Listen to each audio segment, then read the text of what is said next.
Hello. So let's read part 2 of Petu Pumpkin. Are you all ready to be hypnotized? Let's go. Deep Sleep is the title of the chapter. As soon as Miss Madgaonkar dismissed the regiment, the 4 hypnotizers came swooping down on Pushkin. You cheated at snakes and ladders, Kiran confronted him.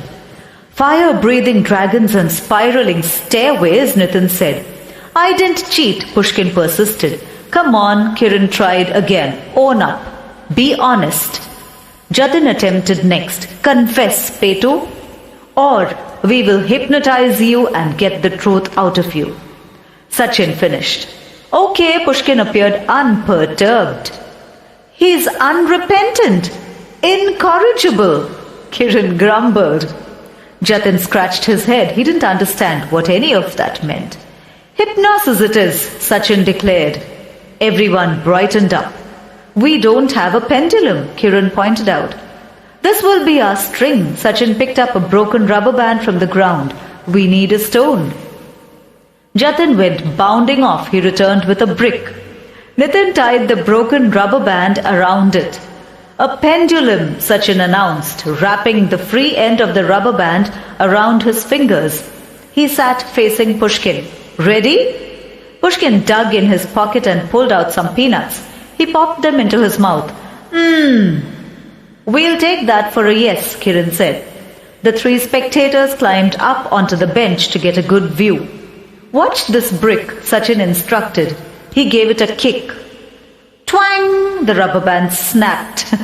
No! Kiran groaned. Jatin jumped off the bench, untied his shoelace and tossed it to Sachin. Sachin tied it to the brick with a double knot. Petu, keep your eyes on the brick. The pendulum swung from side to side. Pushkin's head swayed with it. Pushkin's eyes were fixed on the brick. 4 pairs of eyes were on Pushkin. Sachin said in a sing-song voice, Petu, I am hypnotizing you. You are under my spell. Your eyelids are drooping slowly. Very slowly. Your eyes are closing. You are falling asleep. You are in a deep sleep. A deep sleep. A deep... Sachin's voice broke off. 3 pairs of eyes darted from Pushkin's face to Sachin. Pushkin's face to Sachin's. Sachin had fallen asleep. I hope you haven't fallen asleep. Wake up. The shoelace slipped through his fingers. The brick came crashing down. It landed on Jatin's toes. Jatin limped into school the next morning. It was raining, so they didn't have to practice. They stayed in class. Sari ma'am went on about how humans evolved from apes. Jatin didn't care what happened to apes. He was worried about what Petu was evolving into. He scribbled a note. Petu will become a villain, a criminal. Psst! He caught Nitin's attention. Jatin folded the paper into a plane and aimed it at him. Nitin thought for a minute, added something and tossed the plane back towards Jatin. All the things that all of you do during school hours, am I right? Jatin saw that Nitin had added his artwork. Jatin gasped. He had to do something. Jatin looked towards Kiran. He was busy taking notes. Jatin couldn't believe it. Pumpkin was turning into a villain and Kiran was concerned about apes? He put in a desperate plea. Who can concentrate on class when your friend is going to turn into Charles Shogaraj? What to do? Please plan something. Then he took aim. The plane landed on Kiran's leg. He picked up the fallen plane and read. Jatin watched as Kiran wrote a reply. He flung it back at Jatin. All the while, the teacher is in the classroom. Emergency meeting. What? Petu.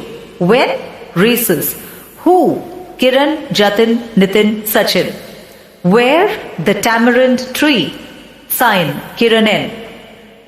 Jatin relaxed a bit after he had read it. They would do something. They would not let Pushkin end up in prison. When the bell rang for recess, the boys dashed out even before Pushkin had opened his tiffin. They didn't stop until they reached the tamarind tree. You called a meeting? Sachin asked. All eyes were on Kiran. Kiran pushed his glasses up his nose and announced, Somehow we need to lay our hands on a polygraph. What? Jatin blinked. A polygraph detects lies, Nitin explained. Petu has lies? Jatin scratched his head, but I've not seen him scratch. Jatin stopped talking. He stopped scratching as well. A look of utter horror appeared on his face. Do I have lice? Is that why I'm scratching? It's got nothing to do with head lice, said Nitin.